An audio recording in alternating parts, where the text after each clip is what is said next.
Because the church was so focused on getting us not to have sex. That was their main focus. Getting the young people not to have sex. And that was the drilling point. That was the drilling point. And therefore, there was nothing cultured. Let me pull that back.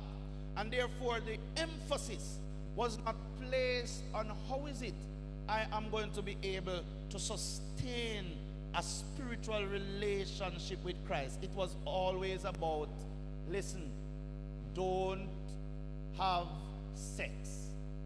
If you were talking a boy meets girl, girl meets boy, they had to hide.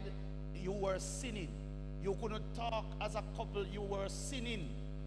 And for the life of me, I can't figure out how two persons must come into a relationship without having some amount of discussion or talking or dating or how can you reach marriage? And so we take this thing so literal about finding a woman and calling him your wife. And therefore, the church has propelled this false narrative to the point now where the divorce rate is greatest in the church itself.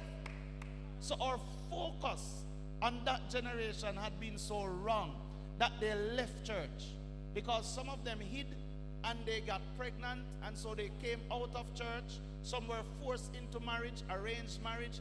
They suffered divorce. And so having their children now, who are Gen Zs, these children do not grow up in church, or they will see what they call the abuse of church and religion, and so they have an apathy towards church, right? But I'm going to tell you how we can harness and use that to minister to them. The fourth point about Gen Zs is that they have a cultural and moral difference.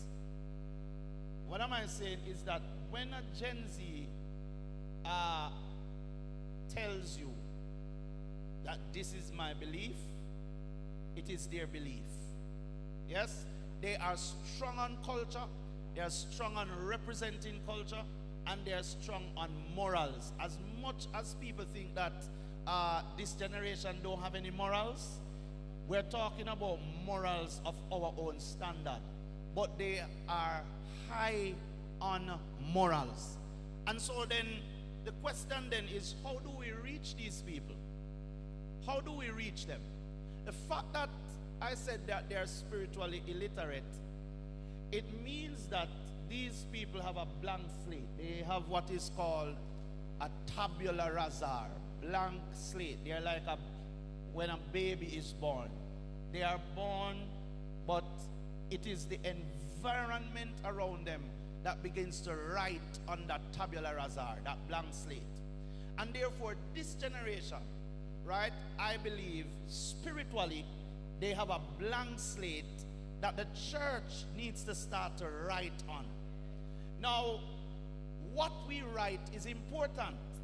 What we write is important, and therefore, there needs to be a shifting in terms of how we do church. We have to start to focus in a more intentional way on what is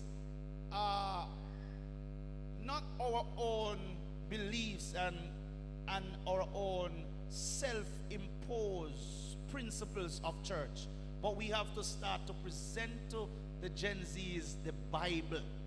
Yes? Because Gen Zs have a deep longing. They have a longing and they have a craving for what is called fulfillment and purpose. This generation